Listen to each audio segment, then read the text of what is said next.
I'll just go. 3, 2, 1. Lynn, Kopka.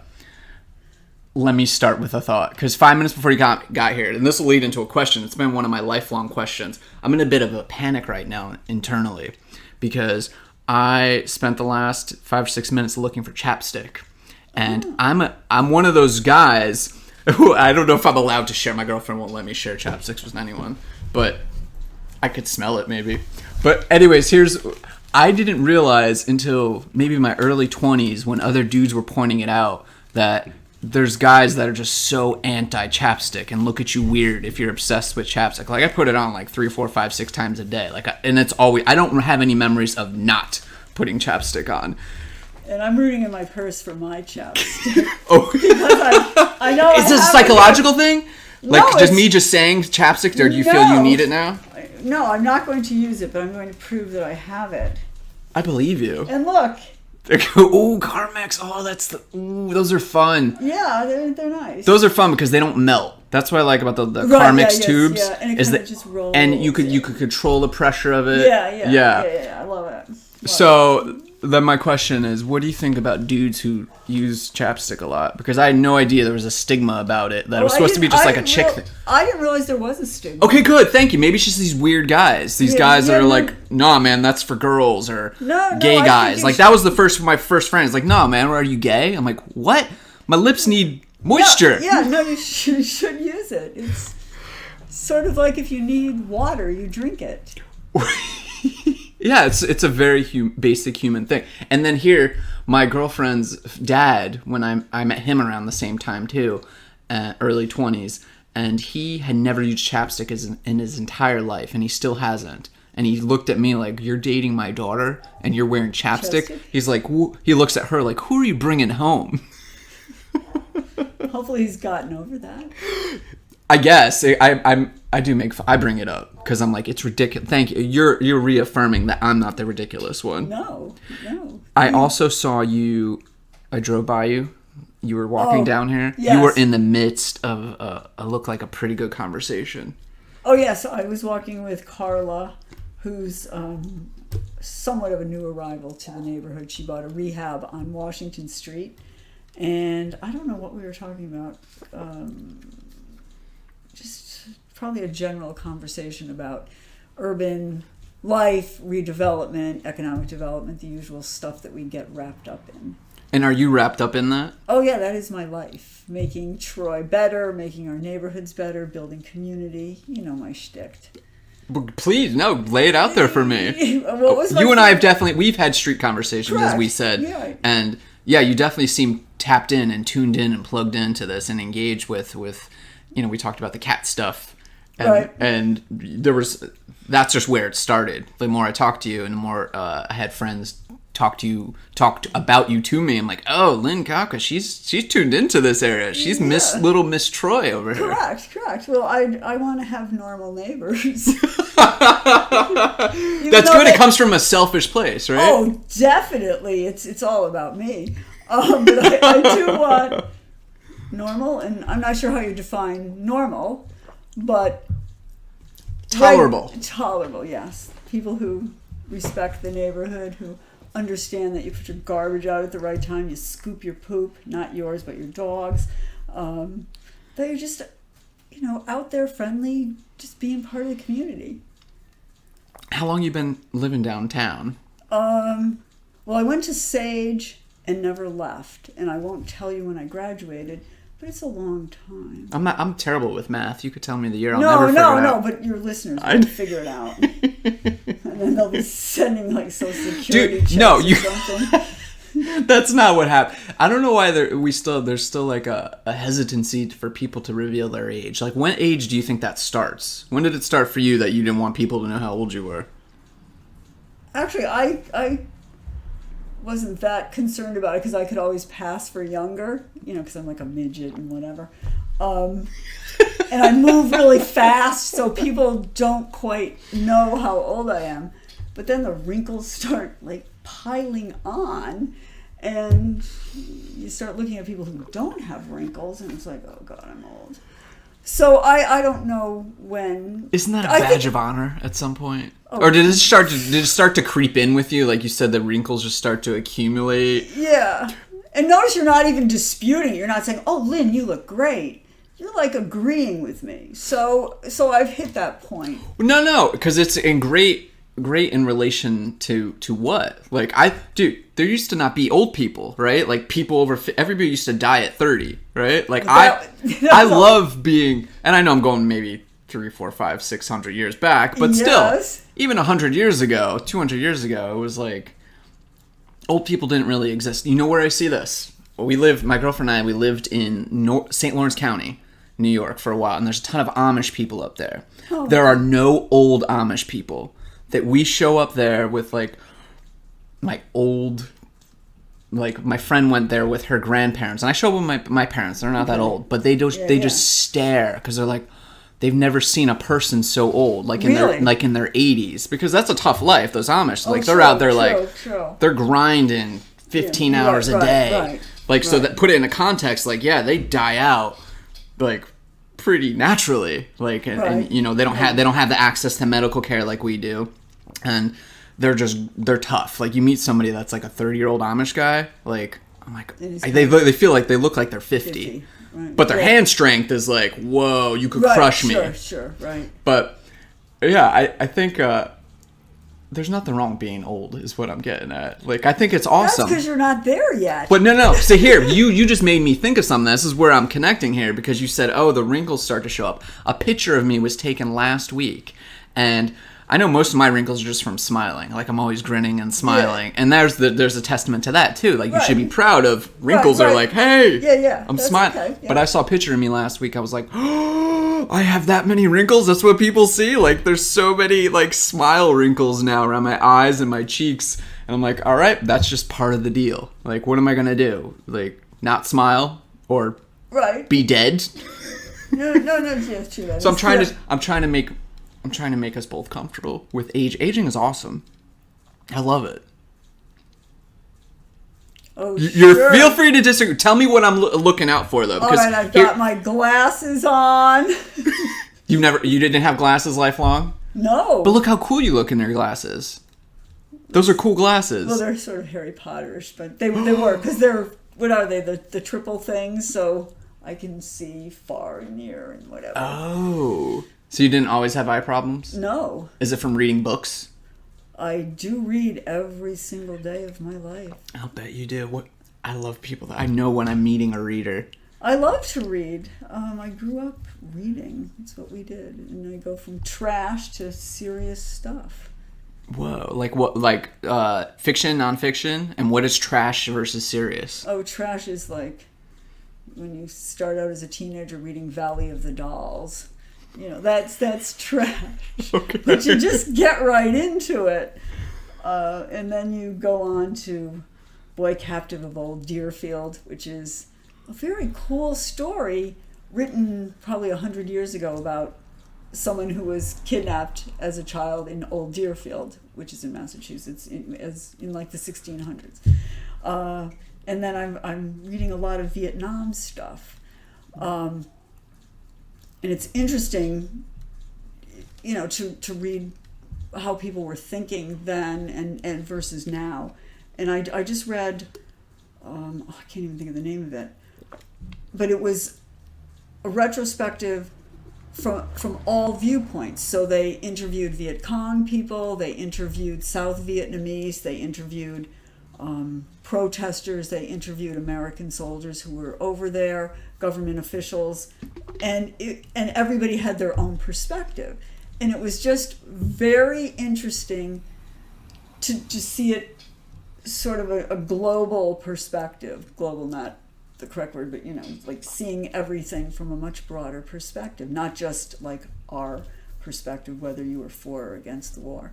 So it was definitely a very interesting book. And I don't know why I got into the Vietnam stuff, but it was just, maybe it was time, you know. This is so funny to connect that, because last year I re-upped my Vietnam knowledge about the war, and I forget, read so many, I forget all the titles, all the authors. I just remember content. Yeah, me too. And it's it's kind of how I am with people too. I don't really remember names so much, but I remember that person, Right. like the content of that Right. person and Right. the content of that book. But I started. I read a couple books about Vietnam. I'm like, okay, I need to know some stuff that I know wasn't taught to me, and I Right. didn't have access to learning before YouTube and these brilliant books that are out there now. So yeah, couple that, just reading and then watching documentaries on YouTube, like, whoa. So that was my last year with Vietnam. In the past 3 months, it's really going into World War II again. Like that was. Okay.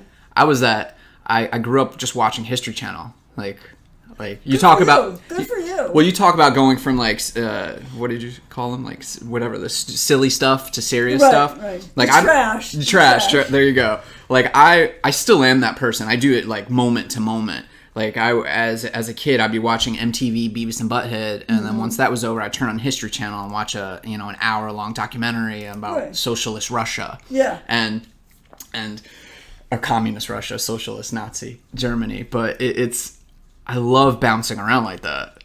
And it's right now, the last few months, I'm like, okay, I'm really getting back into World War II and just learning it from, you're talking about perspectives, like Right. people's different perspective. I've seen me as 37-year-old dude now versus 17-year-old dude. I have a different perspective on what Right, I'm seeing, Right. Correct. Right. which is why I like getting old too, because my perspective keeps changing. Well, you're getting more and more information, and you're processing it in different ways, and you're willing to look at things in other ways too. Now, do you mostly read nonfiction, like serious stuff like that? No, like I read a lot of fiction.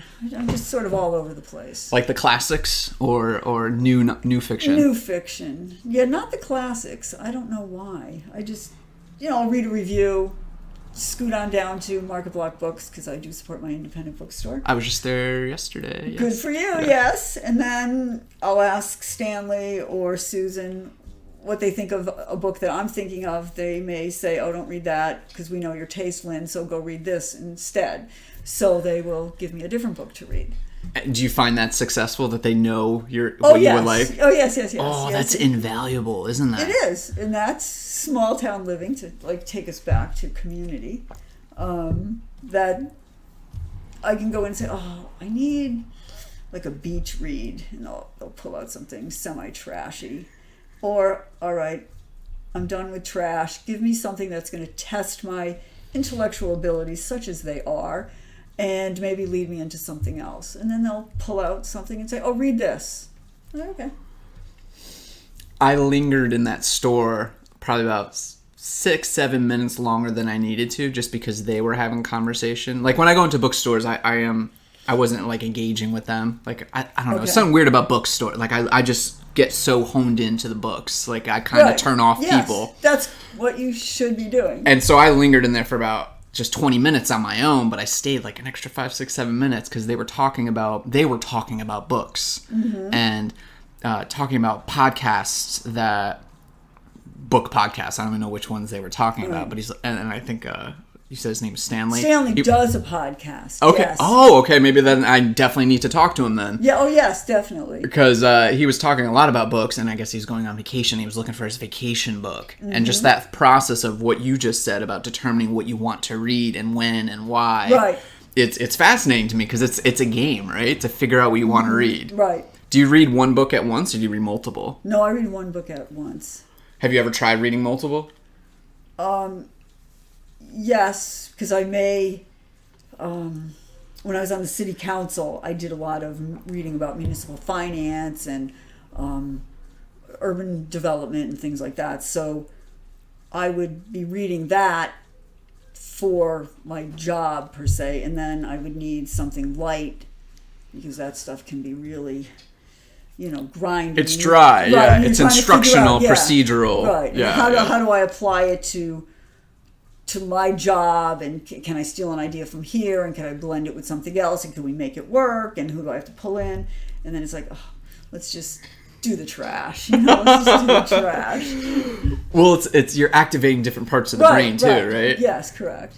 Here's an example. We just bought a big old ride-on lawnmower last week, and I spent a third. It's important to know how stuff really works, right? Like I take that stuff very seriously. Like, okay, I'm the dude in the house. I got to know everything about this mechanically. And I just like knowing stuff. Okay. But I read the manual, and I could only do like 4 or 5 pages at a time. I'm like, oh my God, this is so bad. But I would force myself to do it. And then the reward, like you kind of alluded to, was, okay, I could go read William Faulkner now, or whatever. Whatever I was reading. Yeah.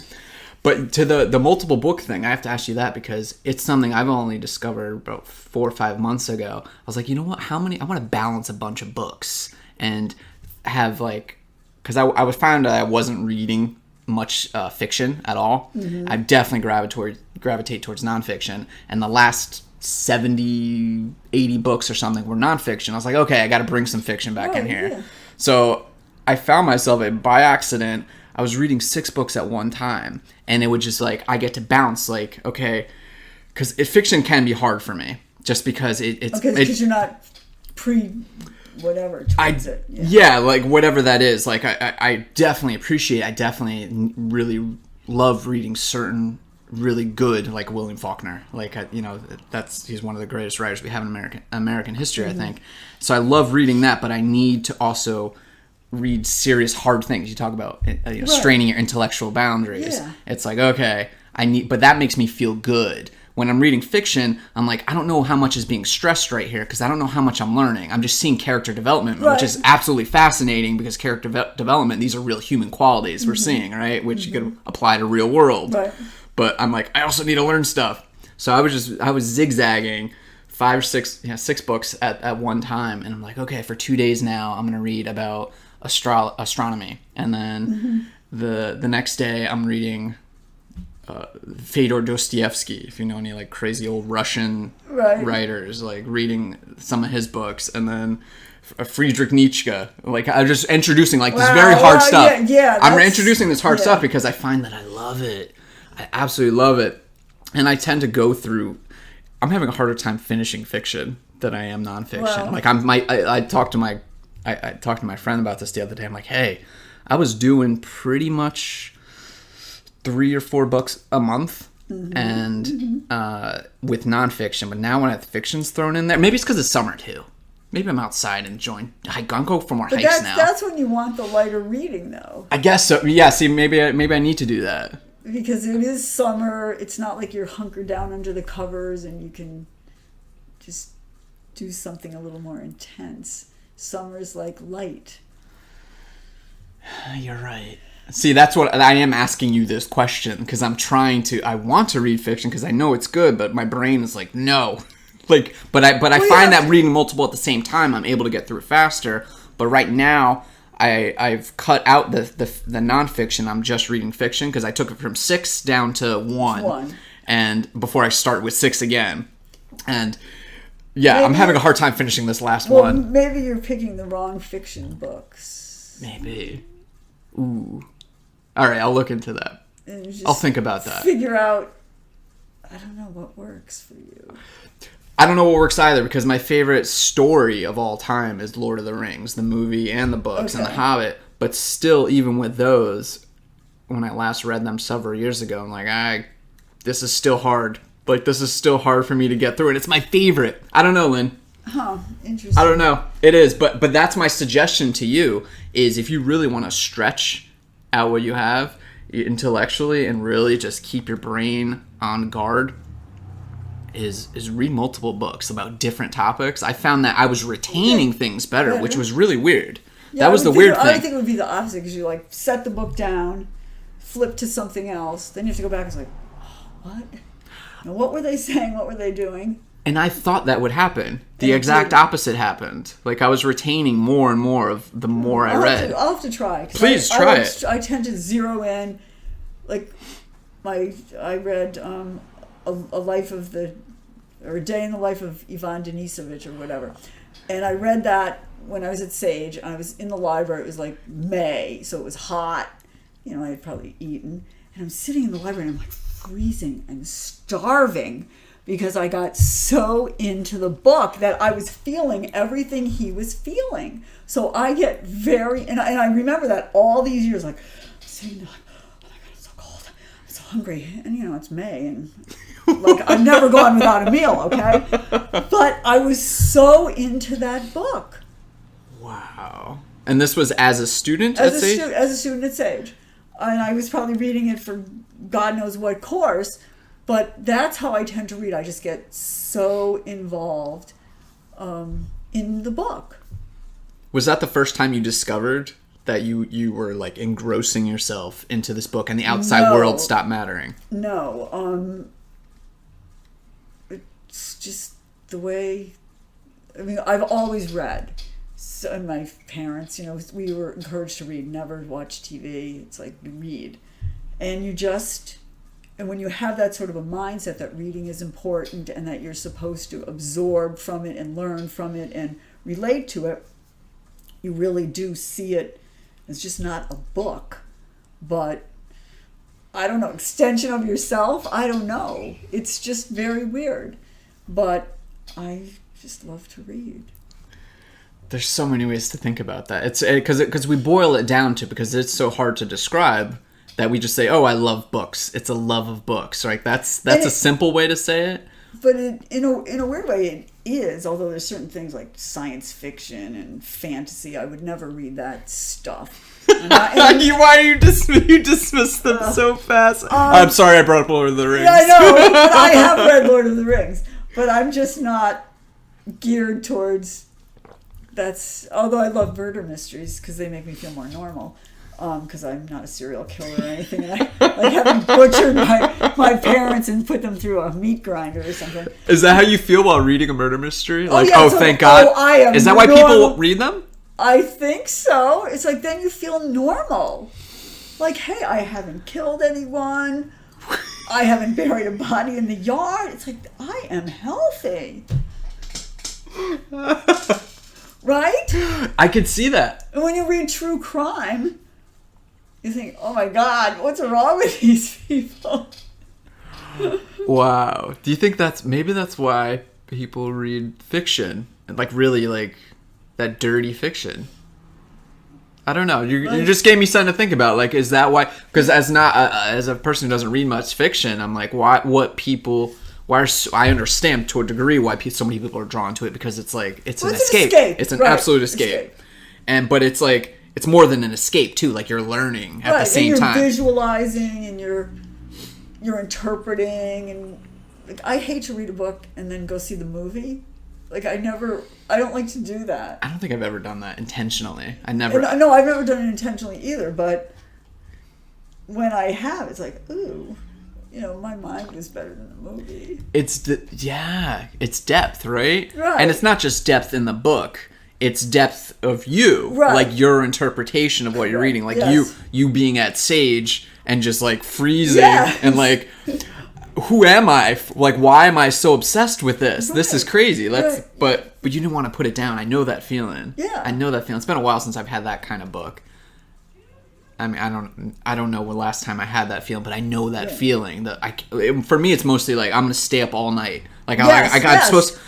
Oh my God, I'm supposed to wake up in 5 hours. But holy crap, this is really good. Like, what's gonna happen? I'm gonna put down the book and I'm just gonna be thinking, no, what's next? Right. Like, what's next? Right. I can't remember the last time I had that feeling, but I know that feeling. Yes. And it's an information thing for me too. Like, when I'm reading nonfiction, maybe that's part of it. Is I just like. Yeah. Information, please put it in here. Right, you just, you said a couple times, you're geared a certain way. Right, yes. I mean, there's some people who only like short stories. I hate short stories. Oh, I hate them. Yeah, they're just too fast. Yes, it's depth. Yes. You need depth. Yeah. How about music? How do you feel about music? Oh, fine. Here's the segue. Here's the segue I was thinking. I'm sad about Aretha Franklin. Well, and I've been blasting her since she died and just boogieing around the house. Isn't that something funny we all do? Yeah. When a big star, a big enigmatic star dies, we dive back into their music. Like, it's like listening to it it sounds different for some reason. Like, well, for me, it's when David Bowie and Prince died, and all the multiple people over the years, I listen to their music and I'm like, this feels different now. Right. Well, you're interpreting perhaps differently, like, oh, there he had a premonition of an early death, or something. Right. Well, I guess my thought was why I brought up music is I'm gonna volunteer as an usher at the music hall. Oh, great. And I went to the. And you're doing that just to get free concerts, right? Not at all, actually. Not at all. Lynn, in case you didn't know, I just love talking to people. Like, that's part of it, but the music part, of course, is there's some wonderful acts. Ooh, I love I fell in love with symphonies or pro musica and stuff here. I'm like, oh god, oh no. I knew I always had that classical love in me, but since we moved here the last couple years, I'm really like, I get to go. We're going to Tanglewood this Sunday and sing Beethoven's Ninth. Oh, great! And it's gonna blow my mind there was a group of like 25 of us for this volunteer thing, and everybody had to get up and say what kind of music they liked.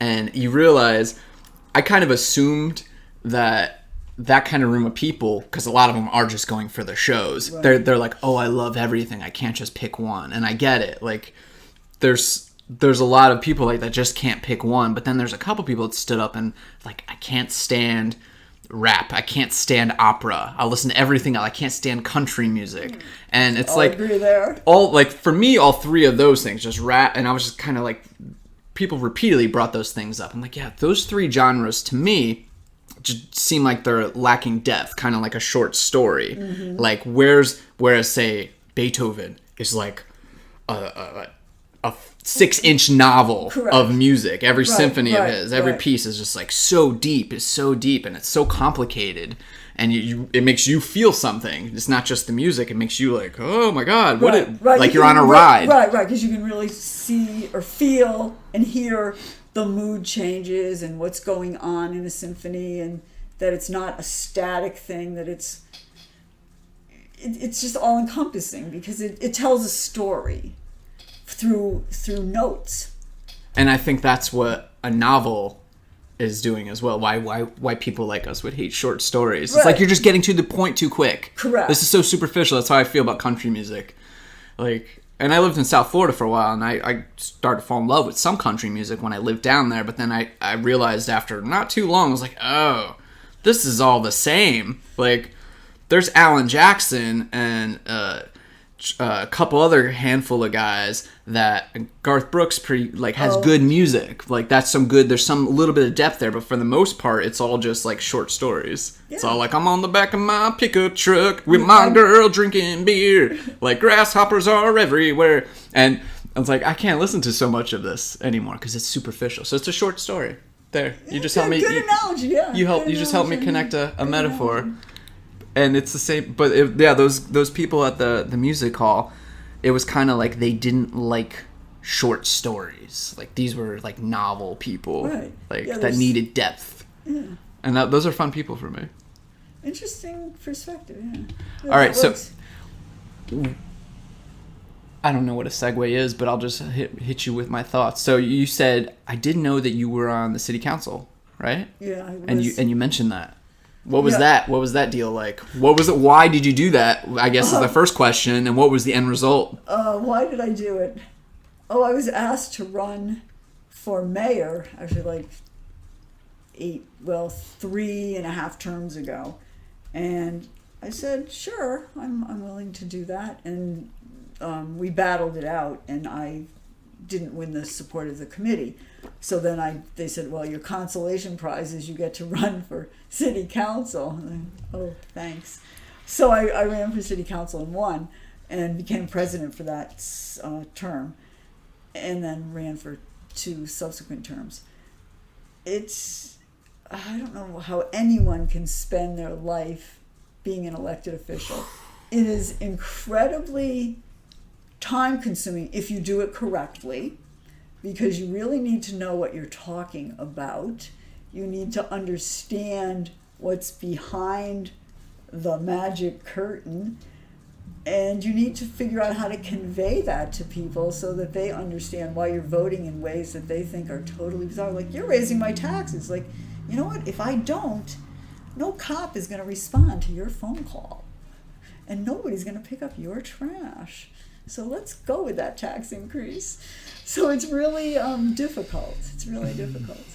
You know why people have a problem with that? And there still is pushback after you explain something like that. Right. And there would be pushback from someone like me, is that my rebuttal to that is like, no, you guys just aren't thinking creatively enough. Like, why is the answer always, we have to raise taxes, we always need more money, we need to hire a new position? Like, where are the creative thinkers in here to find other solutions to this problem rather than always being binary? Like, taxes go up, taxes go down. Like, that's their go-to. They only go up. Yeah, or you know what I mean? Yeah. Right. But like another example would be all of a sudden the enforcement on 2nd Street over here for they're really starting to crack down the last few months by people that the shop owners are telling me about parking. Like, they're really sticking to the 2 hours now. It's like, wait, why? Like, there's got to be a money thing behind, and I guess they hired new parking meter attendants, and I'm like, okay.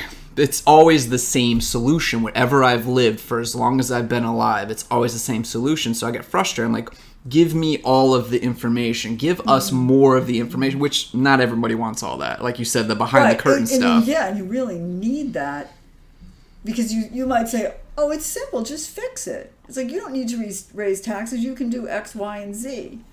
And I felt, and still do feel, that yes, there are ways, other things that we should be doing, but you can't wave the magic wand and make things happen. There's prep work that you have to do to make a shovel-ready site to get a factory in there, assuming you can get a factory.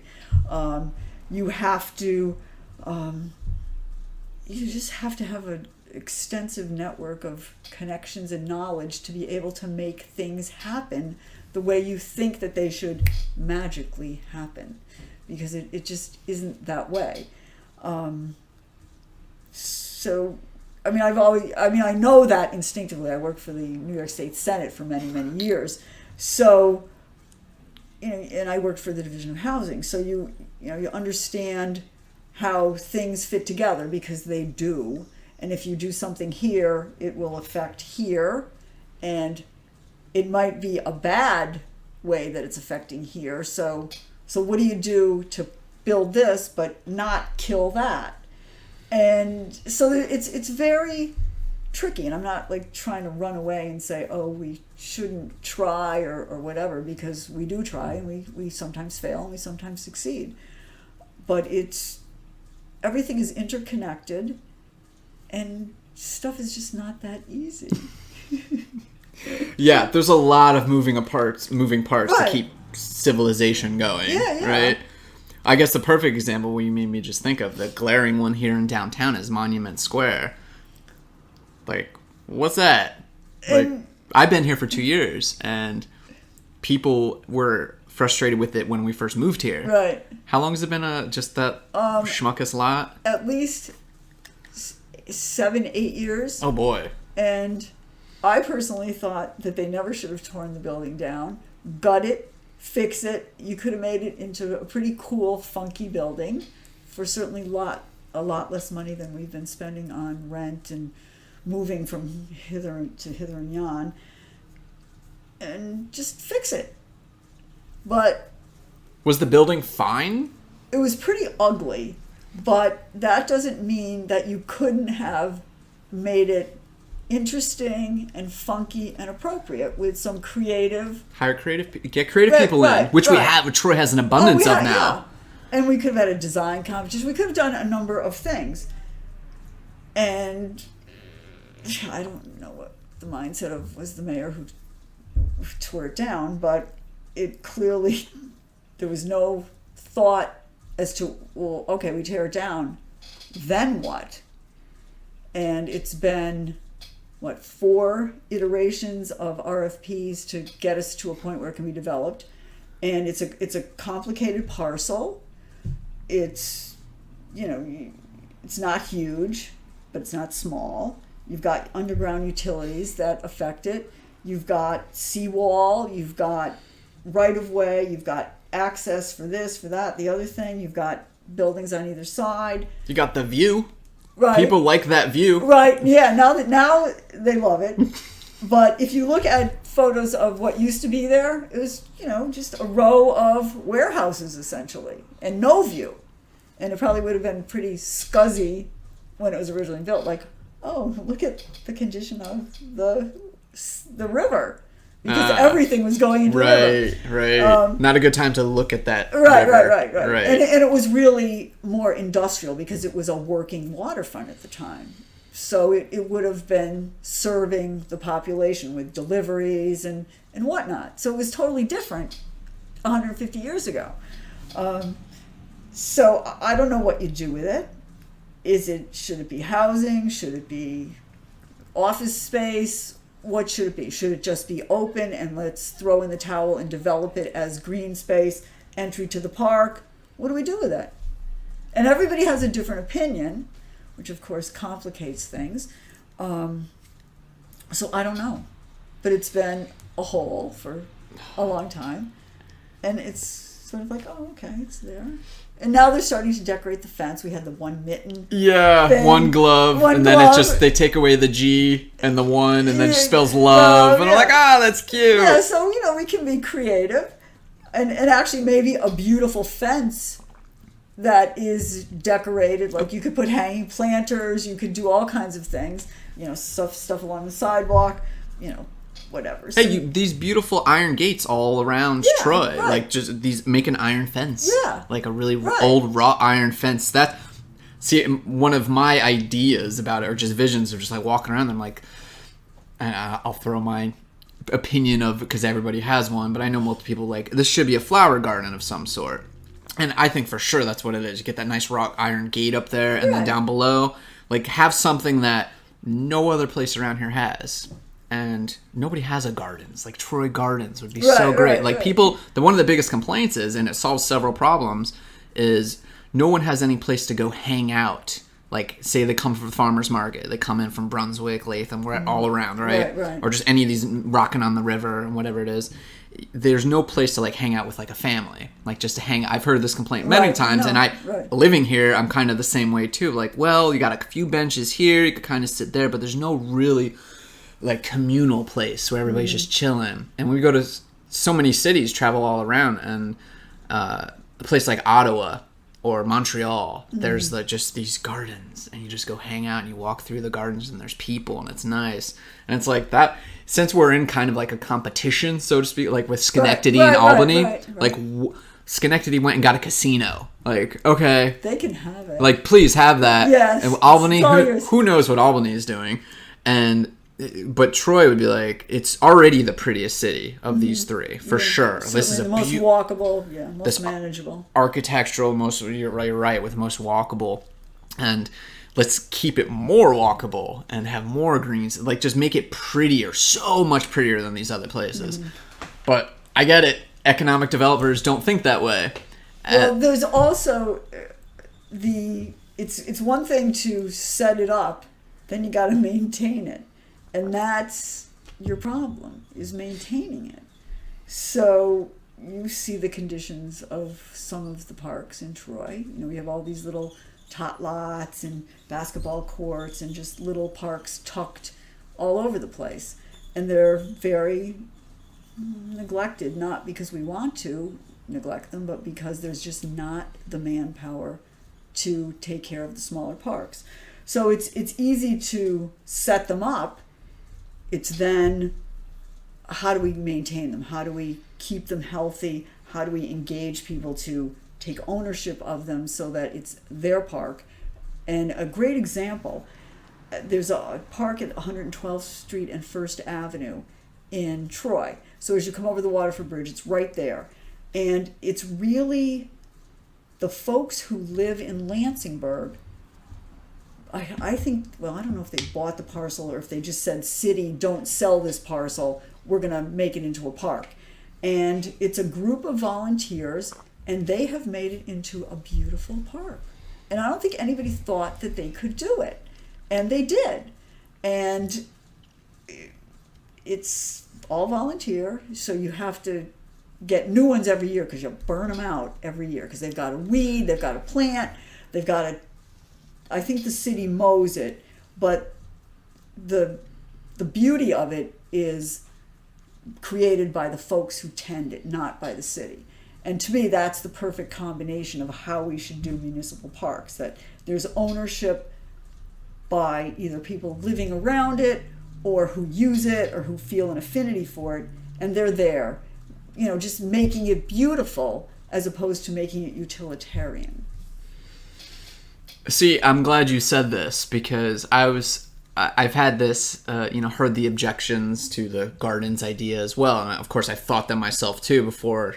You just know people, right? Like people, Right. like their objections that are coming, and you just know that's like, well, we got to maintain it. How's that going to happen? We're going to raise taxes again, and I sort of think it's me being naive, but you're on board with it too. I'm like, am I naive in thinking that no, the community wants this. The community will take care of it. We have resources here, especially if we have we have 2 colleges right here. Right. Like, you're telling me these engineering kids, like, why isn't volunteerism? We have a YMCA. We have Boy Scouts. Like, why aren't we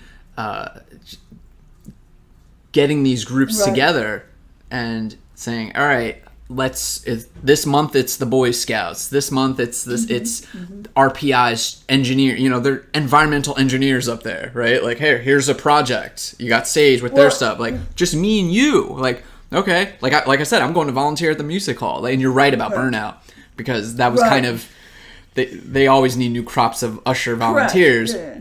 And so that's a real thing, but there's going to be some diehards, right? Some people that live down here that are just like, yeah, I want to go take care of this garden. Like people that full time, they'll do it. Barker Park, you know where that is? Right, yeah, it always comes up. Barker Park. So I don't know if you know the history of it. It used to be Pigeon Park. That's what it was called, because it was disgusting. It was horrendous. It was just like so urban. And then a couple of folks just said, this is ridiculous, we're going to make a park. And they did. So it's really, the city probably does minimal work, although now it's fairly established. But initially when they were doing the beds and creating the layers and getting the benches and just in the fencing, city probably was more involved just in terms of getting it ready. And now I think it's just kind of goes on its own because it's so beautifully landscaped. So the hostas are going to come up every year. The trees are healthy. The benches are good. So that's a great public-private partnership to create a green space. They have programming for kids now. So they're using the space, but it's really a joint effort. And that to me is what makes a city healthy, what engages neighbors, what just makes things better. And that's where it has to start. To make things better, we have this weird perception of what the government should be doing for us, right? Like, you should be doing this, you should be doing, and that's why there's no ownership. There's no ownership. I wonder if it was you. There's part of me that really thinks this was you. The first time my girlfriend and I, when we moved here to Detroit 2 years ago, we were walking down 2nd Street, and there was a woman, I think it was you, who was sweeping the sidewalk in front of her place, and she's like picking up trash that people left there. And she's like, people have no sense of public or civil responsibility, or just like, we all live here. Did I have my little red wagon? I don't recall that, because I remember I don't always pull that out. Because I remember what you said. Let's say it was you. I remember what you said, and it struck a chord with me. I'm like, that's how I feel. Like, I get so mad when people flicking out cigarettes and throwing stuff on the ground. Like, dude, we live here. Exactly, we all live here. Exactly. We all live here. But in there, I think, who knows what's going in these people's minds. I try to put myself there. But I think they think, like, it's the city's job. Like, it's someone else's job to clean this up. Like Lynn doesn't live here. This is a public sidewalk. Like, the city will come pick this up. The street. It's my sidewalk. And I want it to look nice. Yeah, and you want to have the right neighbors, like you said. Like I want people to be here that want to care about that. I'm here. Right. And if you know the park. So we have hanging baskets. We have the kissing balls in the winter. We do planters on people's stoops, whether they want them or not. Actually, they're very happy to have someone else do all the work. Yeah, I'm sure there's not many objections, but it's probably some questions. But to me, that conveys, one, we care. One, we participate in making our neighborhood beautiful. And to me, it sends a message. It's like, if you want to be here, you know that you belong here, and you know that this is my kind of neighborhood. I want to know my neighbors. I want to pick up trash. And it's, we draw from a really diverse base. I'm pretty amazed that people want to participate in that way. And you want more people that do. Right, and you just have to set the example, and then it's like, oh yeah, okay, I can do that too. It's so hard to set examples to adults, though. Isn't that frustrating? Yeah, like when I see a grown man or woman flick a cigarette and just drop it right on the ground, or throw the wrapper on the ground. Yeah. I'm like, oh God, like how do you even start that conversation? Like, because how much crap do you have to get in your mind to get to that point where you think it's okay to just drop that stuff on the ground? So like, how much do I have to explain to you how bad that's wrong? I know. Like, I don't know. It's endlessly frustrating, but I think it makes me feel like, I remember you said that, and it made me feel like, oh, she's taking this personally. And it made me think about that too, because I never really, it's been a while since I lived in a city, like really lived in a city. And, I didn't pick this stuff up at the time. But now that I live top of the hill, but when I lived down here, I was like, oh, we all live here. And you take it personally. Like, this is all of ours that we're sharing. You're walking every day. You're not getting in your car and driving everywhere. Right. Like, you're walking everywhere. Like, this is your house. And it makes me feel like that person doesn't care that I'm here and that we're sharing that. You don't care that I have to see your crap? Like, it's not the city that's going to deal with that. I have to deal with that. Right. But it's not... I don't know. I just think people don't think, they'll go, well, it's the city, like subhumans live here or something. Like, they don't quite think that we're human because it's the city. And it's very interesting because you'll say, now, what would you do if I drove over to your house in Latham and I put my trash on your front lawn? You'd be pretty pissed off, wouldn't you? So you've just done that to me. It's the same thing. And it's like, oh, okay. And then they realize what they've done. But you have to put it in that kind of perspective. Like, this is my little space. It's not like yours. Okay, I don't have the lawn and the whatever, but it's still my little space. And I would never do that to your space, so why are you doing it to mine? But it's even more than that, because it's more than just your space. It's the community space too. Like, it's your house and your property, your sidewalk, your trees, whatever it is, your stoop. You're representing yourself to the community and to the city and your neighbors. Right. And if somebody else comes along and starts throwing shit on there and leaving it like they don't care, it's like, no, I care. I care how I look. Yes. I care how everyone thinks of me. So that was like the first. I never forget that. I'm assuming I'm going to make that story that it was you that told me that, because I was like, that's the kind of person I want to be my neighbor. Like, it was during that walk I told my girlfriend, I said, I want to live down here and I want to live in a basement for a while. Like, I was like, I never lived in a basement, like one of these 200-year-old houses, 150-year-old houses. I want to live there. So yeah, that's what we ended up doing. But hearing that, I was like, that's the kind of neighbor I want. Like, somebody that cares and takes it personally. Yeah. Ooh, it gets me so mad. Cigarette people, though. Oh. No, and you have to care, otherwise it just all falls apart. And I think a garden, Troy Gardens flower place like that would attract so many people that would care. Like, if you throw out the banner, if our local politicians or whatever, like, really tried to fire up some people, like, hey, this is the plan, this is a community project, like, instead of us selling this to a developer and putting in office space and a couple more restaurants and bars, like, we need them, let's make this a real community place where instead of paying $10 for a beer to get access to this place, you just show up, you just keep it clean, and maybe put like a little donation canister in there too, like, hey, keep this park alive. Hey, there's so many, like, there's no way I could hit upon how much I've thought about this and how many solutions are. I've been thinking about this for like a year or so. I'm like, why? But then when it came to the public, like, come talk and give your feedback and everything, and then the more I learned about it, I grew a bit disillusioned. I am now too, just because I'm like there's so many layers to go through, so many people you have to try to convince that this is a good idea, when they're just often they're just those binary thinkers. They're like, no,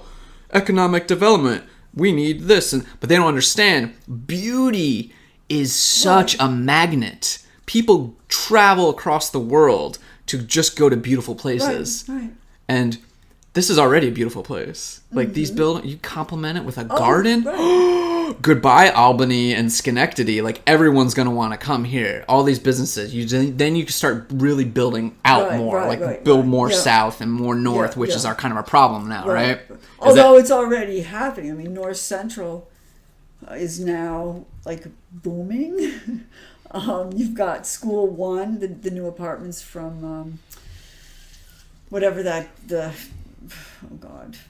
big old Redburn Group is, and then next to Bella Napoli, that's starting construction. You've had so all the old warehouses on River Street are done, and 20 years ago nobody thought that they would be done, and now they're done. And there's no major buildings left to acquire in Troy for adaptive reuse, and that's a pretty positive statement to say when you look at all of the ones we used to have and how blighted they were and what they did to, both the physical and the mental landscape. So now they're done. So where do you go? Now you have to go smaller. So you have to buy a couple of buildings and do those, and it just grows. And it's really starting to take off in the North Central area, which is pretty phenomenal because a lot of us have been waiting a long time for that to happen. And it's little pockets, but it's like anything. It starts spreading. So I'm really excited about that. That is exciting. And I think the reason that those buildings were bought up and are being developed into awesome places is because they're beautiful buildings. Like they're beautiful old brick structures. Right. They're on the river. They're ancient. There's so much stuff that happened in them. One of my friends lives in, I forget the apartment, whichever complex it is over there, but it's one of those old ones that was the one of the collar factories, I guess. And in his floorboards of his apartment, there's needles, like there's old threading needles in there. He's like, dude, check this out. Like people sat here, and he has a picture of what that room used to look like with all of the women. Probably all the machines lined up. He's like, this was that. This picture's from this building, maybe not this room, but this is from here, and you can see all the mark. You got the beams and stuff, and it's just stuff you can't replicate. No, and it's absolutely beautiful. It's fascinating to see. Like there were a dozen people in his apartment alone. Probably you could fit like 30 women that were sitting there doing the collar stuff. It was like. That was their lives. Like people's lives happened here. Like they laughed, they cried, they got hurt, they whatever. They ate food here. Like there's something that's awesome about that, and it's great that those buildings weren't torn down because I was told like so many more buildings around here were torn down. Oh right. Oh yes. Certainly. Well, what's that horrible atrium? So all of that, and the city used to go much farther. It pretty much went to Federal Street with buildings. Whoa. So where the parking garage was buildings. So yes, a huge chunk of the city was torn down. And that was urban. What do they call it then? Revitalization. No, urban renewal in the 60s when everybody tore down their cities and built stuff like the atrium and just wrecked their cities. But such a lack of vision in that generation of people. But it also to some degree reflected the reality of people leaving the cities for the suburbs and the malls and the cars, and it was a response to that. It was an incorrect response, but you couldn't predict that people would come back. Yeah, because once all the factories and stuff left the city, it was like, why would anyone want to hang around a city? Right. The cities are dirty now. They're polluted, like you said. Right. So it just, at the time it was probably a great idea, but over the long haul it just didn't pan out. Yeah, well, because now it's a change of generation. We're like, oh no, you guys screwed up a bit. Right. Like you screwed up a lot of stuff a bit. Yeah. So now people are, tearing off the vinyl and they're putting back the windows that were shrunk, and they're taking off the awnings, and they're getting their city back. Right, like it's making use of the stuff that's here already. It's like we don't have to recreate. Like there's nothing to recreate. Like this is all.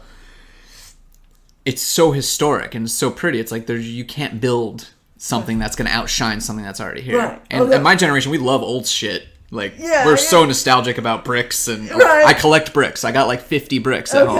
And I have a whole bunch too. I'm so nerdy about that stuff, and I'm not the only one. But about a year or so ago, this really bothered me. Maybe you know something about this. It's talking about like urban renewal. I saw in Albany where they have what do they call it? Just the state grounds, like where the ice skating rink, just the big whatever. I forget what they call it now. We'll think of it.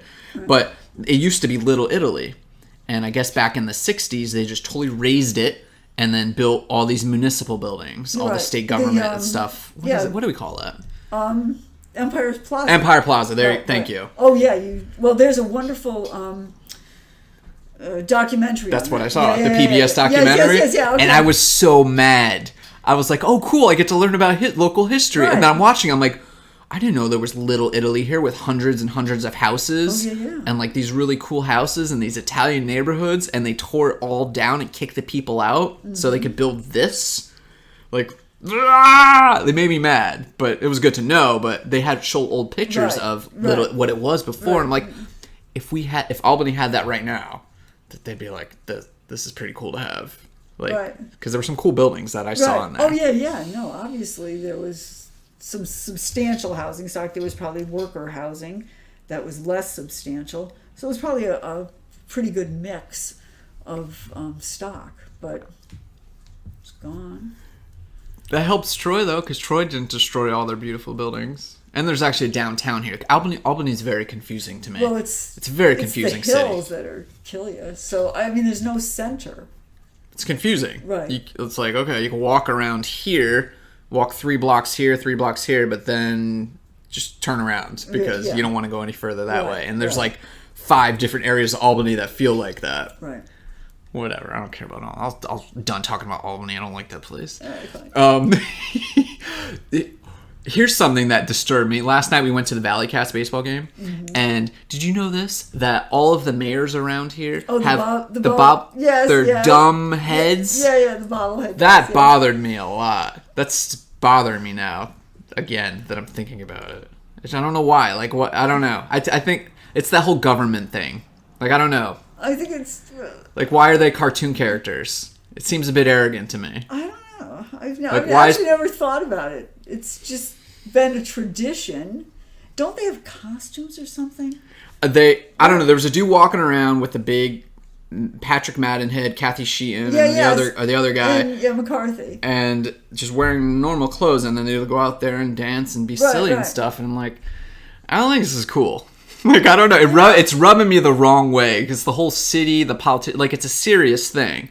And to me, it's just like, this is cheesy shtick advertising for dumb people that think it's cute. Like, oh, look at the cute bobblehead. I'm going to vote for the guy who has the bobblehead. Like, that's kind of what I think the effect it has. I never really gave it any thought other than that it was just like this hokey thing and harmless. How long does this go back? Maybe I'm missing the point. I don't know. And I've never actually asked. Well, actually, it's gone back at least a decade, if not more. And I've never asked the mayor, Patrick Madden, how he feels about it. He would probably just say, whatever. So you don't think he was supporting it? The mayors are like, yeah, let's do that. I mean, he definitely has the power to say don't do it. But they probably see it as a way for the Valley Cats to feel as though they're a part of the community. That, all right, at least they recognize that they're in the Tri-City area, that there's municipal officials, that they're part of a larger thing. And I don't know, maybe that's how they see it, as like a recognition that, hey, we are part of this community and here's like our leaders and our voices. So I don't know. Yeah, maybe I need it explained to me better. Because are they only showing up those bobblehead things at their mascot heads? Are they only doing that at the Valley Cats games, or do they? I think it's just Valley Cats. Okay. I think it's just Valley Cats. All right, I guess that's less cheesy.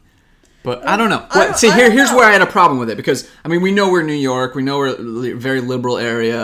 All this, anti-Trump and all that stuff. And I'm like, okay, what if one of these mayors was like hardcore pro-Trump? Would they still allow his bobblehead to be walking around with those other two? That's the question I have. And I would guess yes. I mean, it just happens that all 3 mayors are Democrats. But even when we had a Republican mayor, there was a bobblehead for him. But that wasn't in this era. now where everybody's No, hypersensitive right. about No. what team are you on? No, it was before. So I would guess that they would just either you're going to do them all or you're going to do none. You can't just say, well, sorry, And who knows what the team's philosophy is or the owner's philosophy is or political values. So I don't know. I mean, I guess it's just a gimmicky thing. Yeah, I know. I'm sensitive to that stuff. I go to a baseball game. I want to just go to a baseball game. And I'm like, why are these damn mayor bobbleheads around me? And it infuriated me. Yeah, it infuriated me because I'm like, I feel like this is just a form of cutesy brainwashing. That's what I feel like. This is gonna have effect on. This is gonna have an effect on the easily influenced person in their voting. Like, oh, I don't know anything about this mayor, but he has a bobblehead, so I'm gonna vote for that guy. Like, I think that's. I would like to think not that the voter, have you ever met people, Lynn? Yeah. Have you ever met them? Well, I try to. They don't read books like you do. I try to be upbeat and positive and figure, okay, they're doing their research. They're checking out each candidate, what they have. No, they're not. Offer. This is the person that's thrown that trash in your front yard. This is the one who's flicking cigarettes at your porch. I know, and I just want to believe that they're doing what they're supposed to do. They're researching and they're voting for the person who's going to be the most responsive, one to their needs, the city's needs, whatever. So what was most when we brought up you being a city councilor, you were like, I don't know how anyone does this as a full-time thing. Like, when did you realize, like, oh no, I'm not built for this crap? I think it was like J2. I think it's more I didn't mind the hits and, people calling me names. It's like, who cares? It's just the constant, running for re-election. And this is a very small level city council. You need a couple $1,000s to do it, but you have to get that couple thousand. But I just can't imagine being like an assembly person, a state senator, or a House of Rep person where you're running every 2 years, you're raising money. It's like, I want you to do your job. I want you to be focused, to understand, to have a sense of your district, the needs, how they relate to everything around, blah, blah, blah.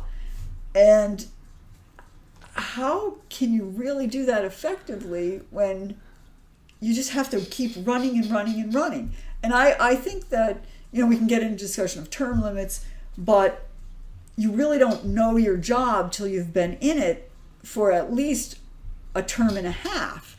So if I want that knowledge base and that continuity and those connections and everything, then I want that guy to stay in until it's time for that person to leave, when they've outlived their usefulness or they've stopped learning and growing. So, ooh, I like how you said that. But that's the right criteria. Right, it is. And I mean, we're blessed with Paul Tonko, who's been here for a long time. I mean, Neil Breslin, John McDonald. So our local guys have been around for a long time, but they have deep roots in the community. They understand the issues, and they're always learning. They're out there. And because they're safer, they're spending perhaps less time worrying about the next election and more time about how do I be effective today and tomorrow. So, but I can't imagine, just... It's a big problem with our system. And actually just last weekend, drove up through the Adirondacks, a nice day trip, and I saw signs for Elise Stefanik, and I was like, wait, she just ran. Right. She just ran. I just watched her debates 2 years ago. Right. Just watched it. Just saw all these same signs out there. She's doing this again. Right. She has doing this whole thing again, but it's only been 2 years, so how much time behind the scenes has been gaining, building up money, making these signs again, or maybe hopefully reusing the old signs. And just she has to do that again, to turn that acting job on again. Right. And it's not efficient. And how do you get good at that? Right. It's why nobody's good at it, right? It's because you just get thrown into the system and you can't change the system because you're spending all your time trying to get your job. Right. Keep your job. Keep your job, right. I worked for another anecdote to that of like having to raise money, and I worked for some really wealthy people several years ago, and occasionally I'd get like cool phone calls from like celebrities and stuff that would somehow get to my phone, and then they're looking for them. And occasionally I would get I had a couple of very well-known senators and representatives from the federal government like calling, and like they're calling to ask for money. Right. Oh, yeah, And- they're not calling to ask how you are. No, and I'm like, this is gross. Like this But- is this adult has to call another adult, and one has to somehow go through me by accident. They didn't want to go through me, but they did. And it's like, why are they? How is that your job? And how it bothers me because it makes me realize how vulnerable we are to information, just humans. Like, like that money affects information. You put out your message that you want, and the more money you get, the more information you could put out there and convince people. Like, it's just a convincing game. And I'm like, so whoever gets the most money can convince the most people. I'm like, that's not the way this is supposed to work. Like, Elise Stefanik does not need to be running, trying to get more money again. Just, I don't know. It's like money it's always about money, right? Like when, It's expensive, right? Trump, his whole thing was, I'm using my own money and stuff. It's like, well, why is money that important for this? This is like meta important. This is like our society, our civilization, Right. yet we're still boiling it down to whoever has the most money is going to be able to get that job, is essentially what it boils down to. And it's like, whoever has the access to that money, whichever senator is calling the most rich people and they're answering the phone and writing them checks, that person's going to win. I'm like, this isn't the way it's supposed to go. It's slimy. It's gross. Yeah. So yeah, there's many reasons probably why like politics can be attractive. What initially attracted you to it? Well, you think that you can actually accomplish something. And was it day 2? You're like, oh, this No, is good. it's just, well, you're dealing with all sorts of personalities, and, I'm a little wacky myself, so people have to deal with me. I have to deal with them. You have to try to move together, but that's never going to happen. And it's just really difficult. And we're moving farther and farther away from compromise and discussion and consensus and things like that. So it just gets extremely difficult to do what is in the best interest, and everybody's going to define best interests in a different way. But to try to get to a consensus as to what best interest is more and more difficult now. People just dig in and it's just nasty. But you see it really so much on the national level. It's like, please don't come down to the local level. It's too personal. It's too close. It's just bad, all around bad. It is. I've never seen anything like this. It's like it turned it into a sport. It used to just be. It wasn't so contentious, like sports team, like Right. Like it's like, I like the Giants. No, I like the Patriots. Yeah, like it's that's like, what big it is. deal, It's yeah. like, but because people have the same complaints they used to have about if I'm keeping the sports metaphor going, is like, say I'm a Giants fan, like, oh, but my cousin, he's a Patriots fan. I don't really like talking to him, or oh, I can't date. Like I've heard girls and guys say the same thing, like, oh, I was dating this girl, but then I found out she's a Giants fan, so Oh my I'm not dating her God. anymore. I'm like, that's how you make your decisions, and then it's also carried over from that kind of just thinking to the politically now. It's like, oh, you're a Republican? Well, I don't want to talk to you now. Oh, you're a liberal Democrat?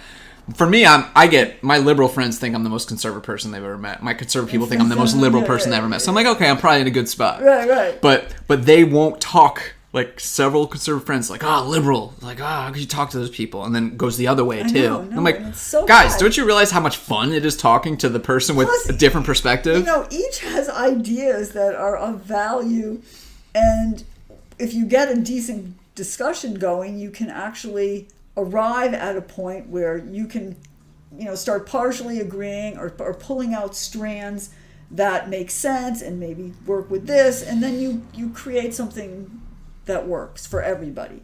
But it's so hard to get to that point now. It's like, no, I want this. It's like, Yeah, It's like, it's great, but you know what? One, you can't do it on your own. You need this and you need that support, and we just have to make it work. And it's really, that's like so discouraging. It's very discouraging because, to your point, there's truths on the entire spectrum. Right. There's truths everywhere you go, and it's. But if people get married to their truth, whatever side they happen to be on, it means that side is absolutely wrong. I'm not compromising. You can't. How could you even say that? How could you even suggest I consider that? That's so wrong. It's like no. You should probably listen to it because this is what that truth is trying to achieve, and this is what your truth is trying to achieve. So how can we marry them? Because a lot of them could be married. Exactly right. But it involves compromise, and nobody. But you only get to compromise by having a conversation, and you can only have moving.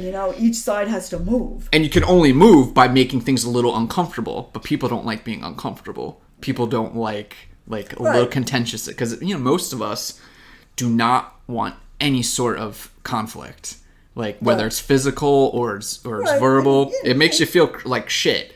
And I swore. I'm sorry. I might have swore earlier.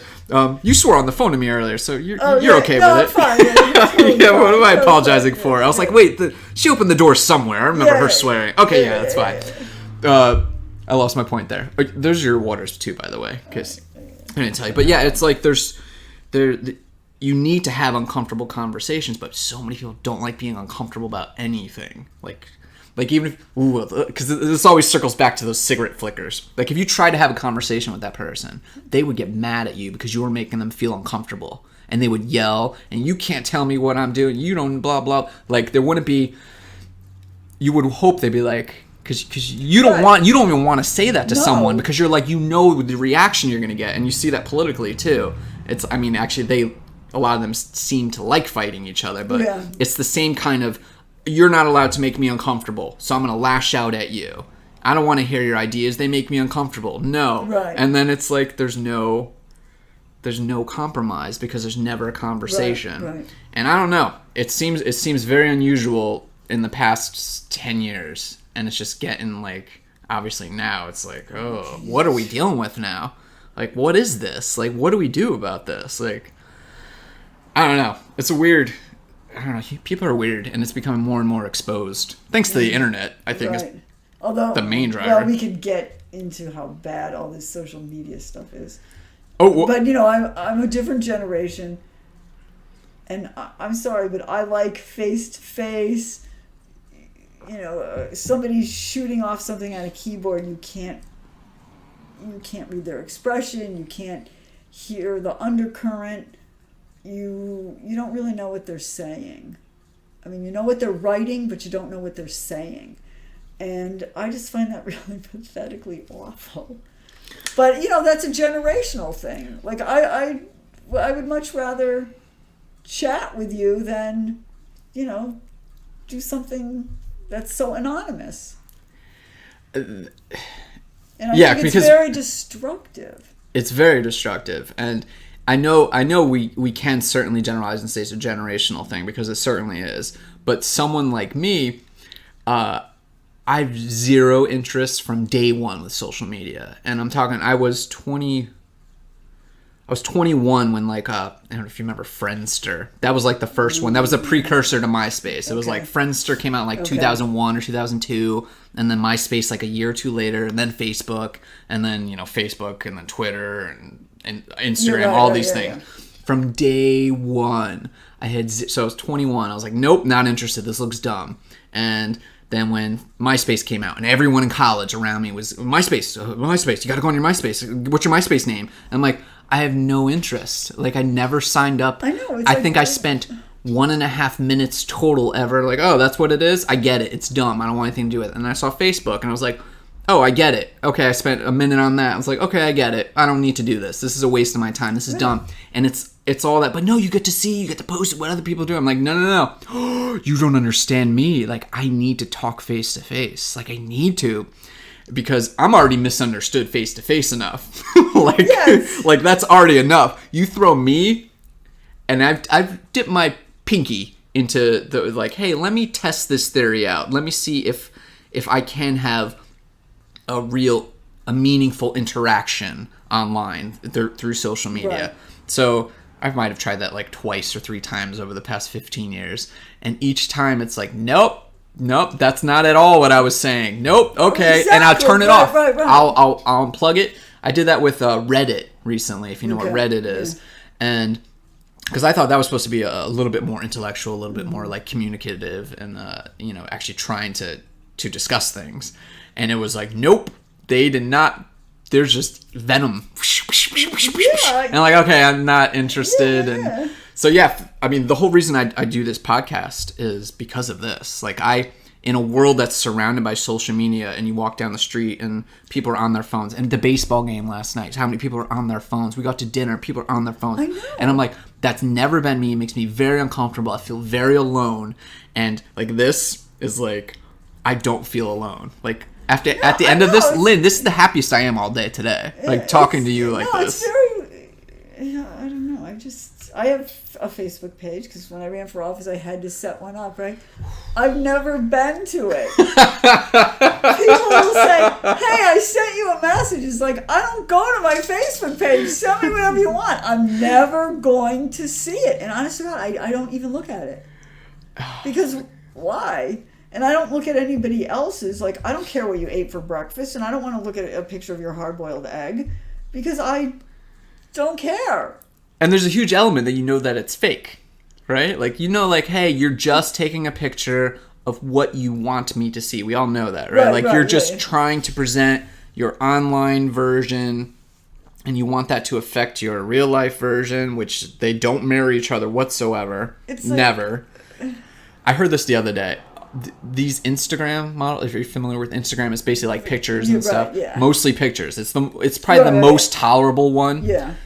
Because you can see some beautiful pictures. You can follow some photographers and tattoo artists. Yeah. And you see some beautiful stuff. But there are Instagram models that make hundreds of thousands of dollars a year just being models. And they're getting surgeries to match what they look like on Instagram because they doctor the picture so much. Oh, jeez. That they're like, okay, I need to look like that in real life now.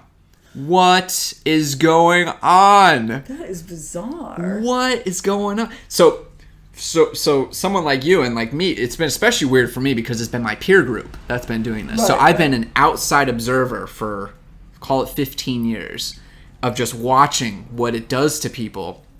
And it's like, oh, that's what an addiction is. Like, it's a legit addiction. Like, I saw that from day one. My friend who had a BlackBerry. Ooh, he would get mad. Best friend, still my best friend today. He's kicked the addiction, but he would get mad if I would say, dude, can you put your phone away? Like, or I would take it from him and hide it on him. He would get so mad, like real mad. That's the maddest I've ever seen him. This is the person who never gets mad. That's the maddest I've ever seen him is when I hid his BlackBerry on him because he wanted his texts and his pictures and his internet. And I don't have the time to do that. Like, I like to say, well, I have a life and I'm living it. So why would I sit at a screen? I would rather be doing something or interacting. I don't have time to take a picture of my meal. Well, it's probably going to look pretty bad anyways. It's going to be takeout. But I don't get that people have that kind of time. If you have that kind of time, go volunteer to teach a kid how to read. That's my take on it. Do something positive. I don't want to look at your breakfast. Yeah, it's very confusing. It's very, very confusing from the outside because part of this podcasting and whatnot is like, okay, I have to kind of, because actually I brought up Instagram a couple times because a year ago I was like, fine, I'll get an Instagram account because I need to see what this is. I need to see what this podcast is because it's all for the benefit. I'm using it as a tool. Yeah, right. Like, it's a tool to connect with people because that's where the people are. Mm-hmm. And I need to connect and I want people to sit down and talk with me. So I need to show that I'm, kind of legitimate or just connect with people. Yeah. And that's how to do it. So I'm so terrible at it. I hate it. I absolutely hate it. I actually put it down on my, I try to be as disciplined as I can and list out my duties for the week or the day. And it's like, put it up on your Instagram, put it up on your Twitter or something. And it's the hardest thing for me to do because even that 10 minutes of cropping the video, this is going up on my Instagram. But it's going to take me 10 minutes to like, pick out a little spot here where we're talking and then put the all those hashtags and all that. Right. It's going to be painful. It's going to be so painful because I'm like, this is such a waste of time. I'm not getting anything out of it. But I have to trick my brain. I'm like, no, you are getting something out of this. This is a tool to an end. So I'm like, if my biggest complaint is the hardest thing about working on this is Instagram and Twitter, I was like, that's a really lame thing to bitch about. But it's still painful. It doesn't take away the pain knowing that it should have a positive effect. Right. So I try to make them not the breakfast and the hard-boiled eggs and like that. Because it's like, one, I don't want to do that because I don't think it's significant. But at the same time, there's like, but people, it's attention. Like, I guess attention is good. I don't know. I don't really like attention. It's weird for me to say that, Doug of Troy, but I don't like attention. Like, I really don't like promoting myself, which is a weird thing. But I also want to see if I'm any good at this. And I'm enjoying something so much that, sure, it'd be great to see if I could monetize it, because that would mean, oh, I've gotten good at it, which is the big question. Is like, oh, am I good at this? I don't know. Nobody's paid me yet, so I guess not. But I'm going to keep trying. Right, you'll get there. Until I'm like, oh, yeah, maybe I'm not so good at this. But it's still a chore. But people spend hours a day, a week doing that. And like, I don't understand you talking about wired to read certain books and wired to do certain things. Like, I don't understand how that person is wired to do that. I just think I'm an old man. I've always been an old man since I was like 8 years old. It's like, I definitely think like an old man. Well, like, that's okay, as long as you're not, I'm not a boring old man. Right. But like all the gadgets are kind of cool, I guess. But I don't really get into like what's new, fatty stuff. I've never been into like any of the fads that kids get into. Yeah. What was it? Fidget spinners, right? Oh, that's another one. I don't know what that is. Yeah, but one of those things they wear on their wrist. I mean, but you knew what they were. Think watches, because that's what I know goes on your wrist. A watch, not something that tells you how many steps you take. That's a Fitbit. Oh, okay. The fidget spinner is like the little kid thing that spins around, and they had. I don't even know, but like even when I was a kid, there was the Tamagotchis, if you remember those. There was all these weird things, like that must-have stuff. And I'm like, I have no interest in this stuff. But I think those same people who love those things love social media. Yeah, interesting. Yeah. I don't know. Gadgets. I don't know what it is. Yeah. It's good. It's something cool. I think it's something human, really, about it, about wanting to do what the group is doing, right? Like this feels good. We're all doing this. We're in this together. I don't know. Not for me. Interesting. Yeah. I don't know. I just went on a little ramble right there, because once you start talking social media, like for me, that's so many angles, it's such a weird road to try to navigate. Like, why people are obsessed. What does it even mean? What's the point of this? Isn't it supposed to improve communication? Communication's gotten worse. No, because it just, you communicate in a whole different way. Not one-on-one or part of a physical group. It's just behind a screen. Makes me sad. Yeah, because you can be anything behind that screen and not the real you. I didn't ask you, how long do you have? What time is it? I don't know. 3:51. I should go home. Okay. I gotta work. All right. Well, this has been fun. I often do forget to ask beforehand, before we start talking, how long the person has. Well, you just get carried away, and it's fine. That it is, because that's the thing. Like, I get excited as soon as somebody walks in, especially when it's a person, you and I have never really talked knowing that, plan talked. So I get excited. I'm like, I forget everything I'm supposed to do. Like all the professional questions, like how long you got, blah, blah, blah, you water, you got a bathroom, any of this, blah, blah, blah. No, it's fine. What do you want to talk about? What don't you want to talk about? I don't do any of that. Actually, when we were walking here, Carla and I, she went to the bank and I did this. And she goes, what are you going to talk about? I said, I probably, community development, urban revitalization, my usual shtick. And we really didn't. I mean, we did. We kind of, looped around it and touched on it. But, I had no idea. But that was what I was thinking, that you wanted to talk about, community and how to make cities livable. And we bounced that around a little bit. We threw that volleyball up around. Yeah, we did. Do you know the theme to this podcast because I get that asked all the time. I was like, there's no theme. Like, I want to know you. Right. Like, I need to know who you know. No, that was pretty obvious that we're like really meandering here. Let's bring it back to something I know about. So it's like, all right, I read 50 books a year at least, but I'll be damned if I can think of one of them right now. But had you said, all right, let's talk about books, I would have my list. I would say, oh, and this is great, and this is, da da da. See, it's the freestyle, though. I think this is more fun. This makes me and whoever I'm talking with get better at talking, I think. It's more spontaneous, and you're really speaking from the gut and the heart as opposed to, all right, here's my prepared stacked. Right. Which there's no danger in it. Right. Like, I'm not going to go skydiving or anything. I don't want any danger like that. I want this kind of danger. Is this person going to hate me when we're done? Or is this person going to be my friend? Or is this... You mentioned, hey, is this going to be live? And I told her, hey, maybe in like 6 months it'll be live. Yeah, like that's what this is about. Like this is a real skill, and I love people that are good at this skill too. Like you're very comfortable talking like this too, so you're going to be, maybe you'll be my first live person. That'll be fabulous. What would you like to finish with? Just a thanks for inviting me. Sorry I didn't get to know you when you were my neighbor. I'm only 2 miles away. Yeah, but no, and actually I will see you on the street because you are here in Carrie's building. Yeah. And we should give a plug because he did a great job in the carriage house, and I think he's living there now. He's done significant work in this building. It's got an elevator, which is an interesting thing for an older building. And I'm just happy that the building is being lived in and loved and cool space. It's great that people like Carrie and Emily who told me, hey, you got to talk to Lynn, that they're the ones restoring part of this restoration of this city. I'm like, hey, there's a vision here. We need to utilize the assets that are here and use them properly. Right. Oh, good grief, yes. And actually, you are the first official word of mouth podcast guest I've had. Okay. Like all the other ones are people I either knew or I reached out directly. You're the first.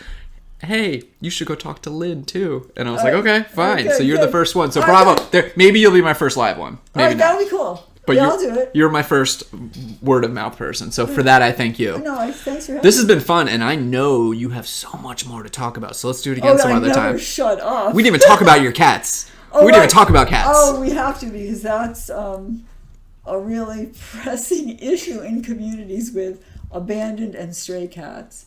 Not to mention irresponsible pet owners, but that's another topic. People are so terrible. Yeah, it's like, let's snip those guys. Come on, Stop. Snip your cats. All right, this has been Lynn Kopka, and this has been a lot of fun. Thanks. All right, bye everyone.